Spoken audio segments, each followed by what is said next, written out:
Kaluguran kong kahapatat,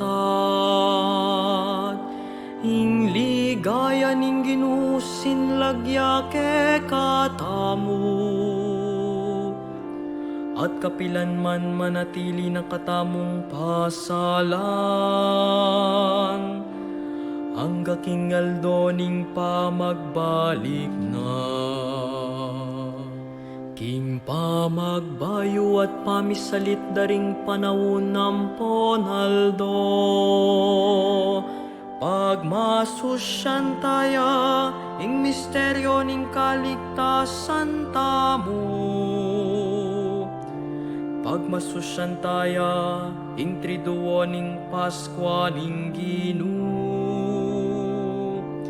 Ing tawli ng apunan, ing pangapako na king krus, pangakutkut na. At ing pangasubli ng mebye. Pilataning bengi, ning kalabing pitong aldo ning Abril,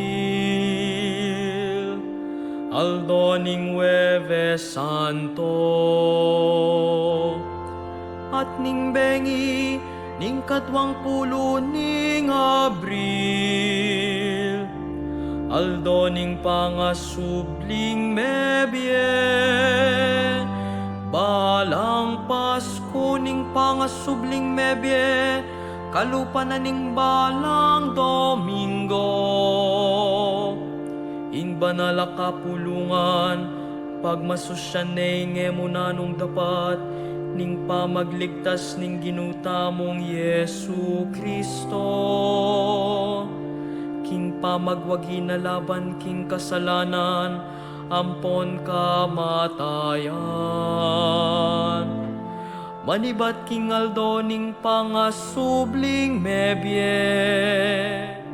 Karintala tatandanan ding aldo, apag masusyan tamong banal.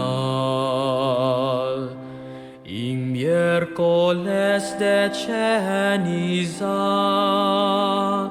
Miyerkules ning Abu,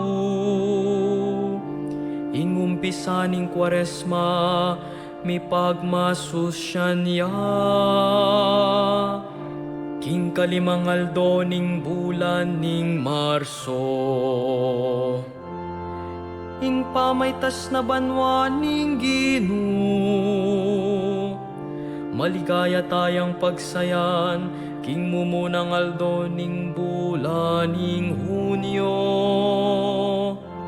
Ing Pentecostes, ing masaya ng pamamupos, ning panahon ning pangasubling mebye. Pagmasusyan taya, king kawalong aldo ning bulan ning Hunyo.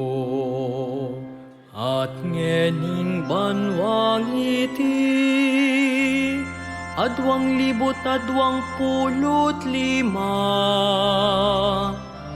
ing mumuna ng Domingo ning Adviento, kenyang 30 aldo ning bulan ning Nobyembre. Makanyan mo rin, ing maglakbe banala kapulungan, papasyag ning pamaglagpos ning Ginoo. Karing fiesta ring banal ng aldo ning Dios,